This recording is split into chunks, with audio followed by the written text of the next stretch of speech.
Hello there, fellow gardeners and landscapers that are the listeners and viewers of this podcast. Just a little heads up before this week's episode to say that unfortunately, due to a technical problem, the sound quality isn't as good as normal. Our microphones seem to have failed us on this account, and so this might sound a little bit echoey, a bit further away, but my goodness, it should not detract from the wonderful stories, wonderful and bamboozling stories from this week's guest, the amazing Liam Farrelly. So sorry about the sound problems, but very much hope you enjoy. Welcome back everyone to another episode of Stop Watering Dead Flowers.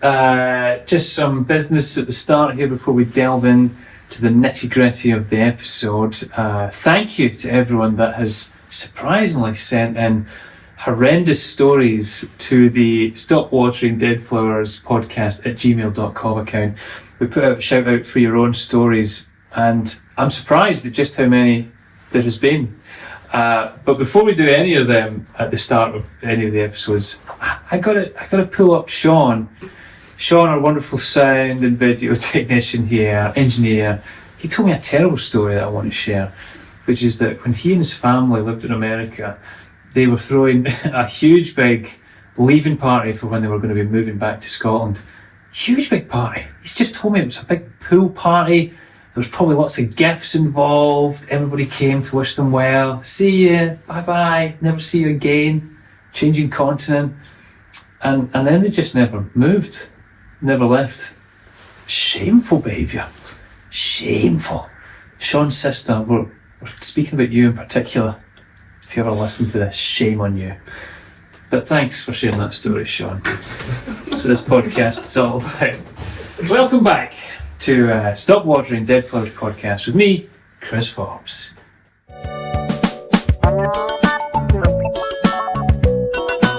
Stop watering dead flowers. Happy and delighted to say that this week's guest is the wonderful Liam Farrelly. Liam, how are you? Aye, not bad, how are you? Very well, thank you. As a way of introduction, for anyone that doesn't know you, I mean, a rising star. I mean, I feel like a rising star now is maybe 2 years ago rising star, but now you are an actual star. But a falling star. You're up there. One of the leading lights of the Scottish and UK comedy scene, live at the Apollo, amongst other things that you've appeared on. And are you at the Fringe this year? Yeah, I'm at the Fringe at stand 2. The show's called You Need to Shut Up. Lovely. Well, I'm going to tell you something, full honesty. I believe this podcast, maybe, it might be going out the last week of the Fringe. That's when I need the sales. And if not, just the week after. That'll do it, I'll take it. But obviously kept very busy and working in the stand-up industry. I've known you now for a long time myself. Yeah, you were my first compere. That's right, I remember you saying the first Red Raw you did. First ever gig, you were my first host. Honoured. And you've continued to rise, and I've continued to host people's first gigs. But I would say you strike me as someone that's quite confident in terms of self-assured. Maybe you don't let things haunt you too much, but am I wrong? Are you someone that lets things fester? Occasionally, I try more and more often now not to I don't care anymore. That's the good thing about having a child, where you're like, I do not have the energy to maintain a lot of that stuff, so you're just like, I'll let this go now. Your own dignity, just suffers because you're like, what's the point? It's too much going on now. Well, let's hope here. I think we've hopefully picked out 3 and then an extra story for our Patreons. I was going to give a plug to our Patreons. If you want to support this podcast, sign up to the Patreon, you'll get some extended bonus footage. But as always, we like to start with the childhood memory that perhaps haunts you the most. Where have you gone for this tale, Liam? So the one that first came to mind was I was once I went to a Catholic school, and it was a rival school that was just a state school, but that meant it was Protestant to us. And then a guy from that school stole a chisel from the tech department and chased us all through the town centre, and then I had to hide from him in a chippy. There's so much wrong with every element of that sentence you just said there. I mean, the chisel, feel like we'll come to that, but where did any particular incident happen to lead up to this particular moment, or was it just the ingrained rivalry between the Catholic school and the state kind of assumed proddy school? I think it was just the historical hatred that led to the whole event. Wow. Did you know any of the kind of people involved? Did you know Chisel guy, let's call him?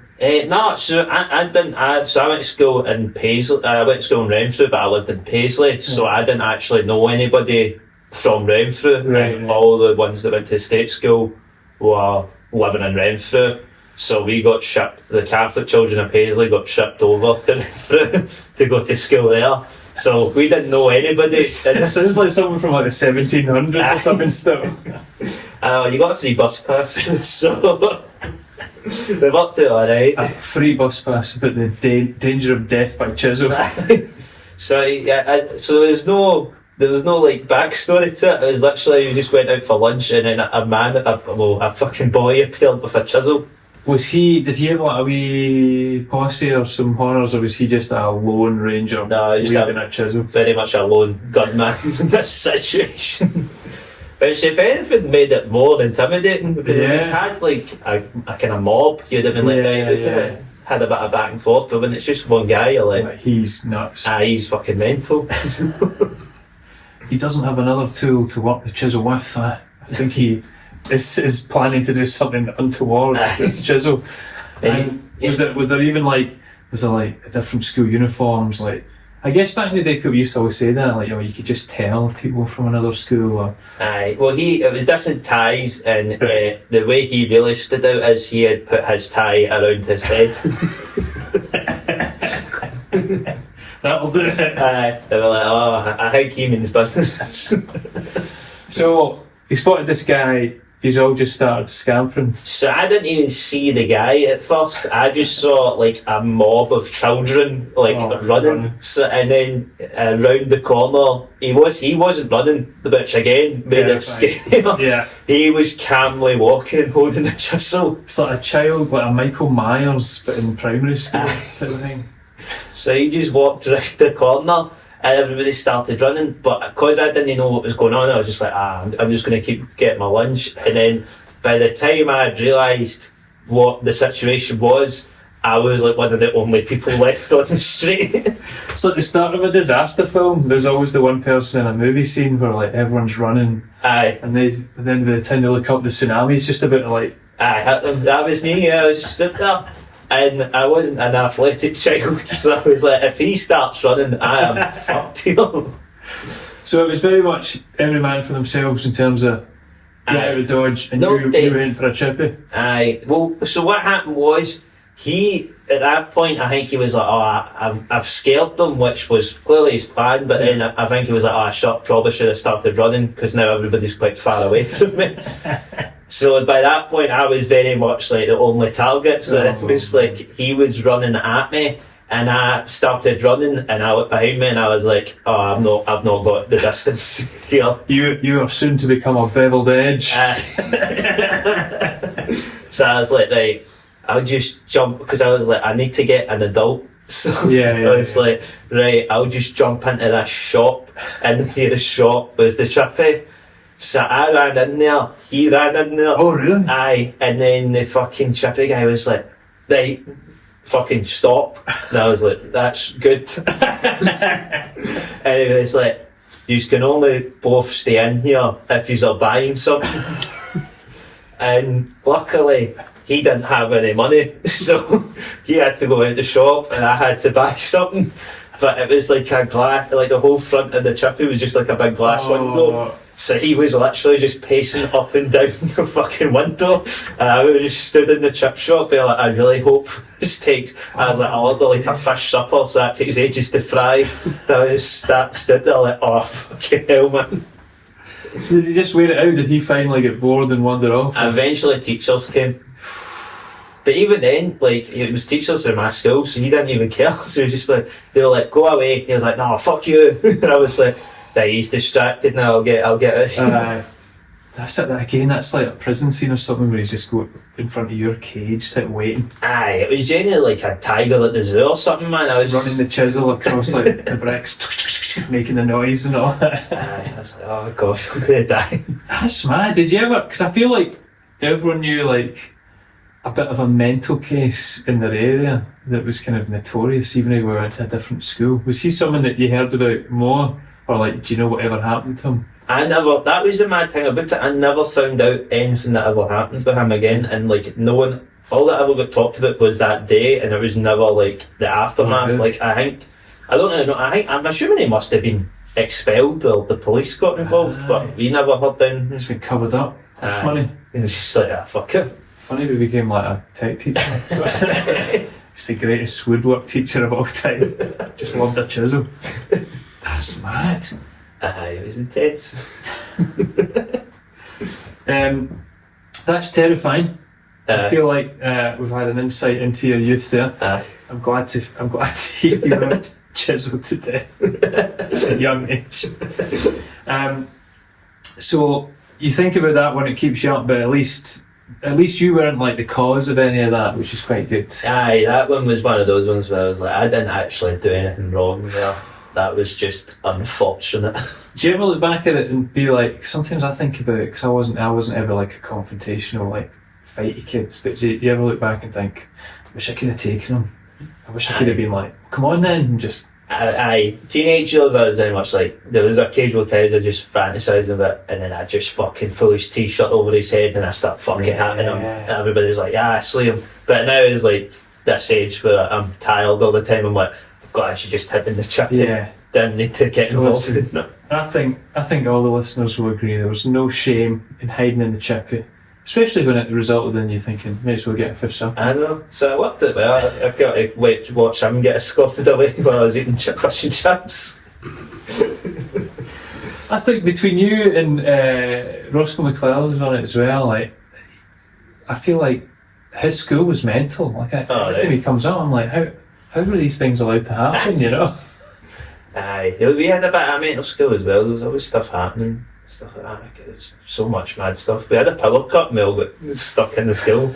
But this is the shit hang as well. See, the prods in school, they all got to go home because there was a power cut, so if the fire alarm needed to go off, it can go off. Oh, really? So they all got sent home, and then we all got kept in, and we were just watching them all go home, and we're like, how is that allowed?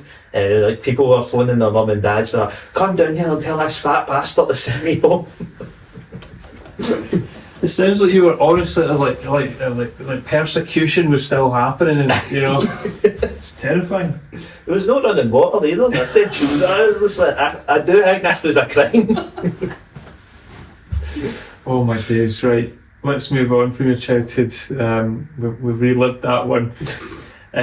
You got into comedy quite young, I guess, as well, didn't you? Yeah, I started when I was 17. 17. Aye, so I was still in high school when I started. Oh man! And did you have? I'm jumping to an assumption here that maybe your career story's coming from a gig or something. But did you have like a few part-time jobs before comedy became your full thing? No, so literally, I started getting paid by like my 6th gig or something like that, and then my second gig. Joe Hullett was in. Oh, aye. It was here, and Joe was in, and he gave us an audition for Scott Squad. So then I got paid, I think it was like something like £450 for the day's work, but that was the most money I'd ever had at that point. Just done 6 gigs and you're like, this is easy. Aye, I was like, this is brilliant. So then I tried to live on £450 for about 6 months. Because I was like, that seems doable. I really had no money, so I was like, I can fucking make this last. Well, it's worked out, man. So your career story probably does come from the world of stand-up. Aye. And stand-ups have got loads of times in terms of bad gigs and stuff, but everyone's got a couple that just are so unique to them. Aye. Well, mine's wasn't even a gig, because because when I was doing when I was a rising star, I got to get a lot of invites to like showbiz kind of parties and stuff. But the problem is, there's always free bars at those things, and like everybody else there has money, so they're a bit like, I don't really give a fuck about a free bar. I can buy a drink whenever I want. But when I got there, I was like, oh, this is amazing. You're like, my 450 quid's run out. So I was just getting steaming every time I went there. To like every time I done something with a free bar, I was like, fucking, I'm going to finish this bar. Which usually backfired. The worst one, I was in London, and it was like fancy rooftop fucking bar, free bar. And then there was like cocktails, but like not like cocktails. Cocktails to me are fruit juice, right? But they have like Negronis and fucking martinis and all that stuff. But it's just like a spirit mixed with another spirit. So I was just like tanning them because I was like, well, if half of this will be orange juice. So I was like, this tastes terrible, but like it must be just fruit juice. Yeah. So I got like properly drunk, and it was like a lot of like BBC people and like TV people, and they were all being really rude to me, and to the point like constantly like asking me to repeat myself, and to the point where I knew it was not a case of they were just struggling with the accent. It was very much a case of like, who the fuck is this guy? So then I was just getting more and more annoyed and more drunk as well, which was probably a mistake to combine it. I feel like if they were saying that to you and you were getting drunker and drunker, maybe the two things were intertwined. Probably, man. And then eventually what happened was there was like these two guys I was talking to, and then they were talking to me about Oxford and how they'd been to Oxford and all this shit. And I was like, cool. And then they were like, oh, where did you go to university? And I was like, oh, I didn't fucking go to university. And they were like, that's a surprise. And I was like, aye. And I was like, oh, this place is full of wanks. I said that to them. I was like, this is full of wanks in here. And they were like, what do you mean? And I was like, well, you two are a pair of wanks, aren't you? And then they were like, are you calling us wankers? Are you calling us wankers? And I was like, no, I'm calling you a wank. And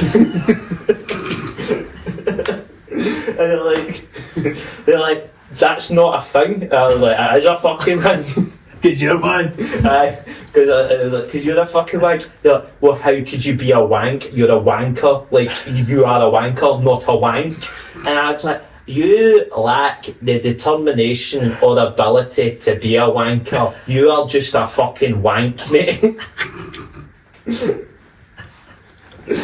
And then I went to the toilet and I was sick. And it felt like a bit of wanker. I was like, oh. And then I came back out of the toilet. Everybody had left. Oh, wow. I was in an entirely empty rooftop, and I was just stood there, and I was like, I think my career might be over. Wow, you literally cleared the room type of thing. Aye, genuinely, like, it was one of those ones where I walked back out and it was like me and like the wait staff who were like tidying up, and I was like, where did everybody go? And they were like, they've all left. Oh, we need to unpick a lot of elements here. Aye. I mean, first things first, it must be said, in comedy, anything to do, I guess, with the arts, is there is a lot of wanky events. Aye. There is no lie about that, and certainly down south, people do tend to look down their noses a bit. Yeah. So there is a big element of that. But to call them out so honestly was, perhaps ill-advised. Did you ever find out or hear about who they were or what they might have been involved One of them is apparently a very up-and-coming stand-up who's doing very well for himself. Oh, right. Wow. Aye, and then the other one's like a really big right on the... So, two people you shouldn't take on, have took on. Oh. But putting aside the fact that you told us you were tanning every drink in sight, so that might have played a part in terms of them understanding you. That does get old sometimes, just in general. Like, I don't have a very parochial Scottish accent, I don't think, but even I get told sometimes down there that they don't understand what I'm saying, and it is infuriating. Well, the thing about it as well is, see when I was calling them a wank, they fucking understood that. So... It's one of these ones where it comes and goes with that, doesn't it? As soon as you hear something you don't like, you know exactly what's been said. As soon as I'm trying to have a conversation with you can't understand the fucking word. Like, alright, aye, very good. Have you ever seen any of those two again? I've seen them on posters. And I was like, that's that fucking prick. Do you know, it'd be amazing if the guy that was the comic, you know, sometimes people like ironically will do like, oh, amazing 4 stars The Guardian, but then it's like, oh wank, Liam Farrelly. Just used you as a quote. Well, he can use the exposure, I'm sure. And the worst part of it was I was staying on someone's sofa bed because I was in London and I had to walk, and I got in and I had this whole subway journey home, and that's when the fear properly kicked in, and I got in and I was holding a hot dog because they'd have hot dog stands everywhere in London. It's brilliant, man. And I was like holding it, and I'd eaten half it, I dropped half it down myself. So I just had this big stain of mustard all over my t-shirt. I walked in to the house, and the woman whose house it was like, "Are you okay?" And I immediately started crying. I was like, I think I've ruined my life. And then next day, my agent phoned me up. It was like, "Do you want to tell me what happened at that party?" Oh wow! And I was like, "This is what happened, right?" So word had got back even before you spoke to her. I hadn't even given her the heads up. She knew something had gone on, and I explained the situation, and she was like, "You can't do that." She was like, "You can't be doing stuff like that, Liam." Yeah. And she made me feel even worse about it, because she was like, "Think about it like this, Liam. They've invited you to a lovely party. They've given you free drinks. You have gone round their guests and started insulting." And I was like, "When you put it like that, it sounds bad." But I was like, "But they were being mean to me." She was like, "Nah," but then like I have talked to like everybody that it happened to afterwards, like the people whose party it was and stuff, and they were like, "Yeah, we should never have invited you to that." And then they were also like, because one of the guys whose party it was is like an Irish guy, and he was like, "I seen what they were doing to you, and I thought it was really horrible." And then you obviously shouldn't have done what you done, but I did eventually see why it got to the point where you snapped. Yeah. So I was like, "Right, well, I feel fucking vindicated now." It escalated quite quickly. You ended up bringing a chisel to a slagging party.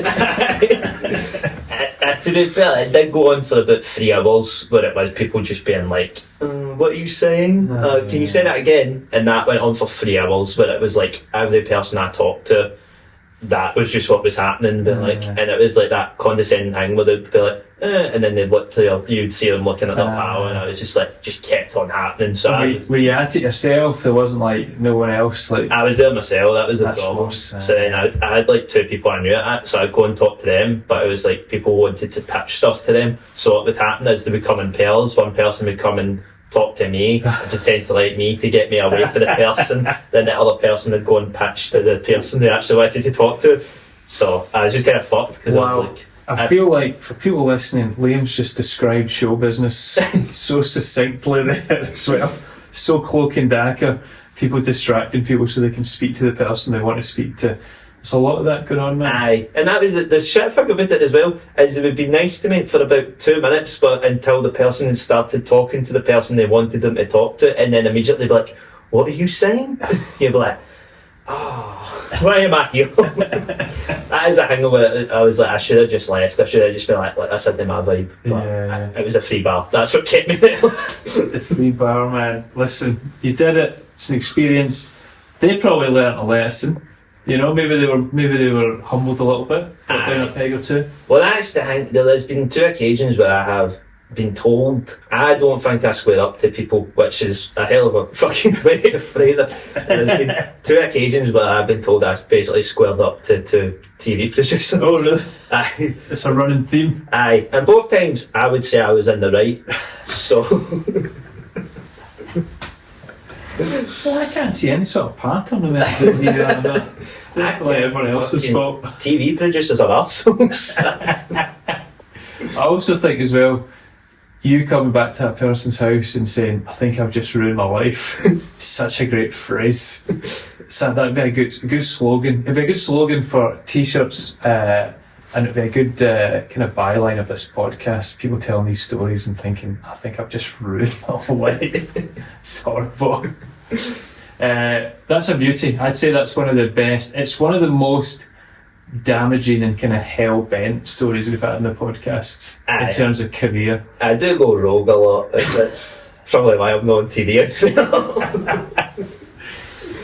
Let's move on to your next one in a relationship, guys. Again, we always say it's potentially the most kind of squirmy one because it's the most vulnerable thing, really, if it's a relationship story. What have you got for us?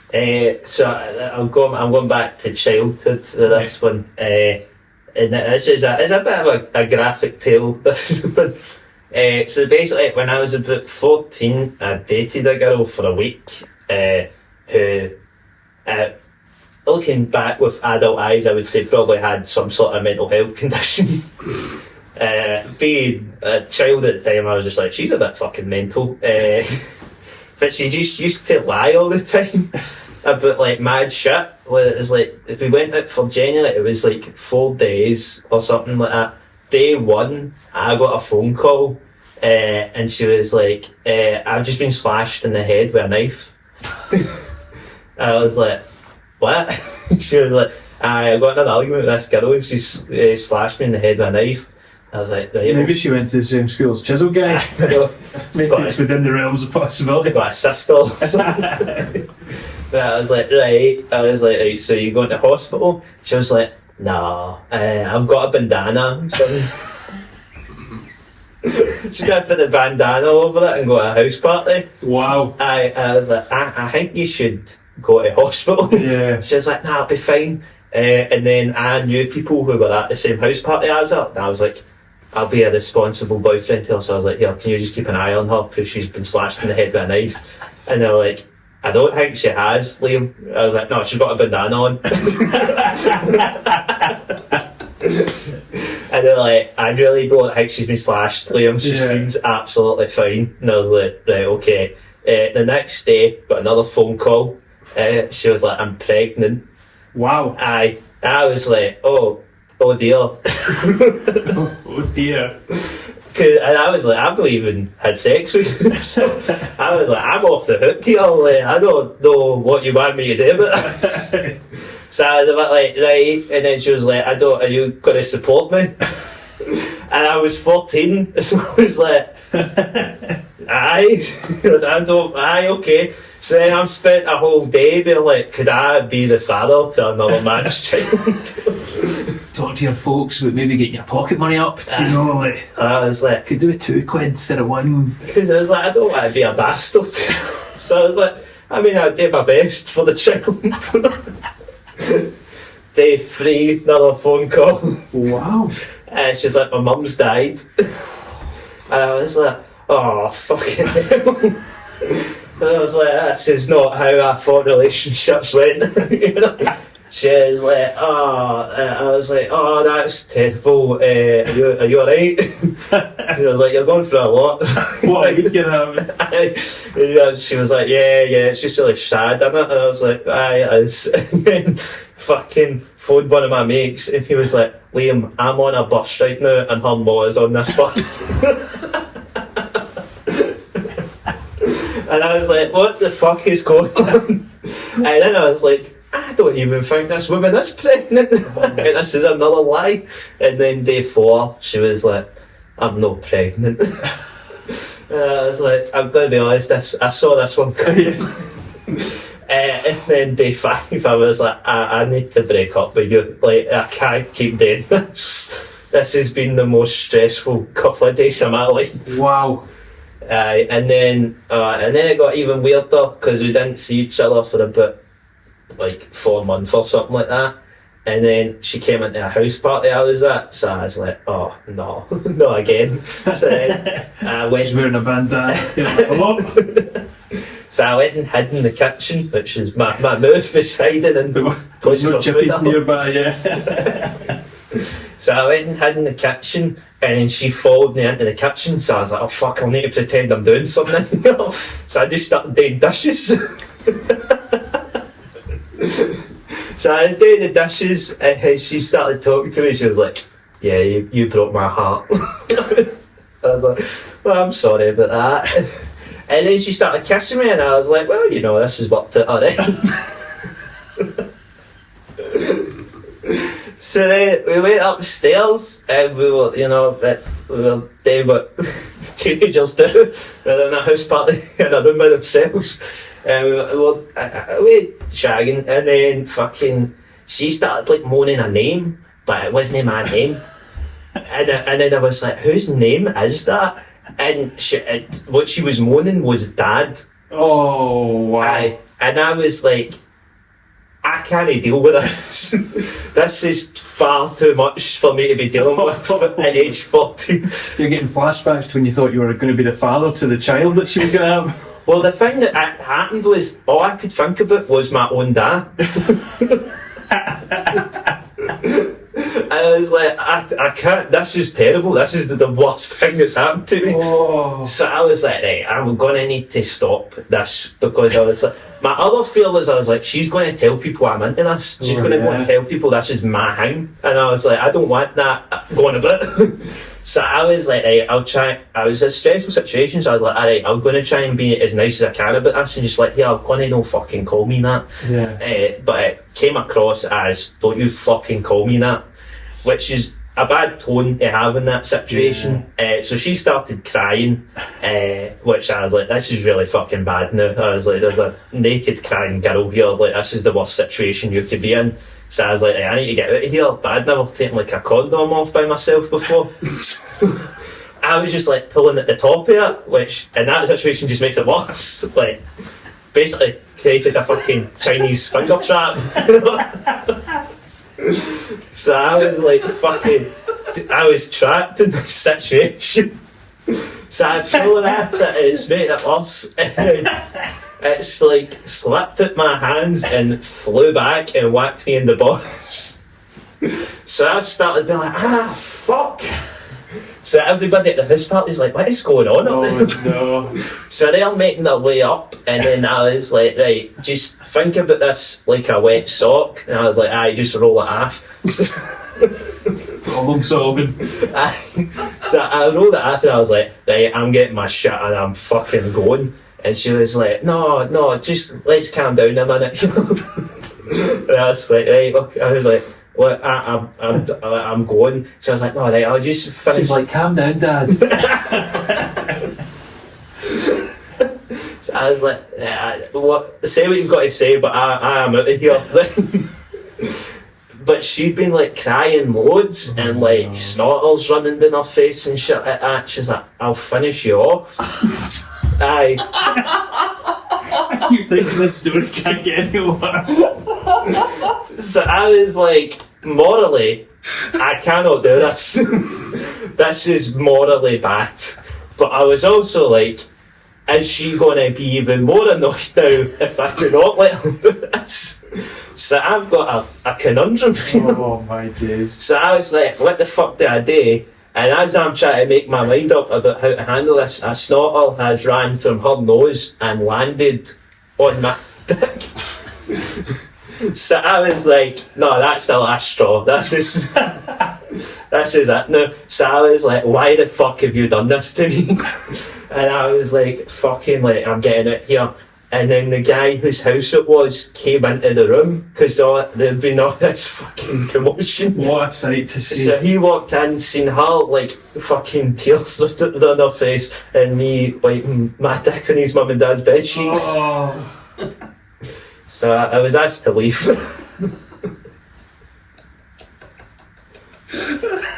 I don't know what to talk about in that story.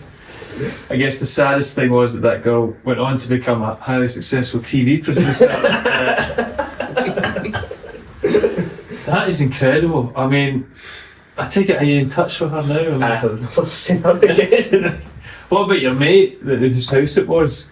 He was like, the next day I fucking went and talked to him about it because I was like, what the fuck happened? And I was like, this is a situation. He was like, mate, that's fucking mental. Also, she had talked to him about it and he was like, she told me the same story. Oh, really? I was like, thank God. Wow.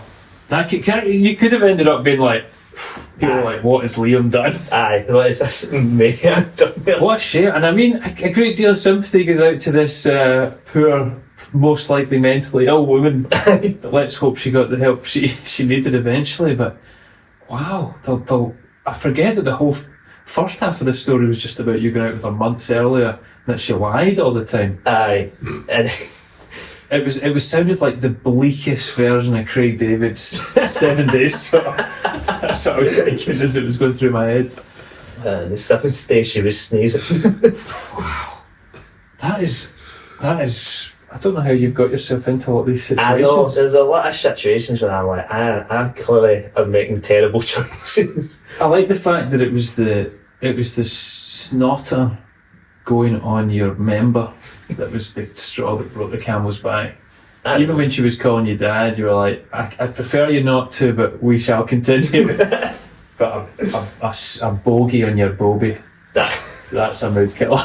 That's it, you can't come back from that. Well, I would say it's certainly the most graphic and potentially humiliating story we've had. But again, you've come out of that situation maybe better than you should have. Aye, there's a lot of these situations where I'm like, I shouldn't have entered that situation to begin with. I like the other image that stuck in my head from hearing that whole story is the fact that you were doing the dishes in the middle of a party when you're a teenager. Like, it's the last thing. But what's weirder is she seemed to find it some sort of aphrodisiac. She's like, I like the way he's working that scourer. That's the way my dad does it. It's just how Dad would wash a pan. Get over for you. Wow. That's a haunting one. A haunting Stays story. with me. That will stay with me. And I kind of hate you for that. For that image. Right, that's great. That's 3 stories of very, very different times of your life, and but that all seem to have a bit of a through line in them as well, with you being in situations you really shouldn't have been in, but you've managed to get out of them unscathed for the most part. And now we'll do a 4th story, and this story, as we say, is exclusively for our Patreon members. So this is merely, we don't mean to tease people with this, but we could just really, Patreon is the lifeblood of independent podcasts. So for just, what is it, £3 a month? I think it's actually $3, so it's like £2.50 a month. You'll get all these exclusive extended bonus content episodes. But thank you for sharing your dead flowers. Cheers. Thank you. What else have you got coming up? This podcast, I believe this will be coming up, as I say, just after the Fringe, so it's probably no good for plugging your tickets for that. But are you just on the circuit? Where can people find you? I'm just on the circuit. I'll probably be doing the Fringe show in Glasgow. So you want to come and see that if you can be bothered going to Edinburgh, which is fair enough. That'll be at some point in March, and I'll do an announcement for that on my socials, and that's Liam Farrelly Comedy on TikTok, Instagram, Facebook and all that. So check him out, folks. He's very funny. I should have said it at the time. No one gets paid just after 6 gigs. Okay, so he is good. Thanks again for listening. As we say, like, share, subscribe, all the things you're supposed to do with the podcast. If you have the means, sign up to the Patreon. If you don't have the means, rob someone by knife point, take them to a cash machine and get the money to be able to do so. Thanks again for listening. Big shout out as always to our sound video technician Sean Stables, editor Chris Thorburn, and the wonderful Stand Comedy Club that let us record the podcast. Thanks for listening. See you next time.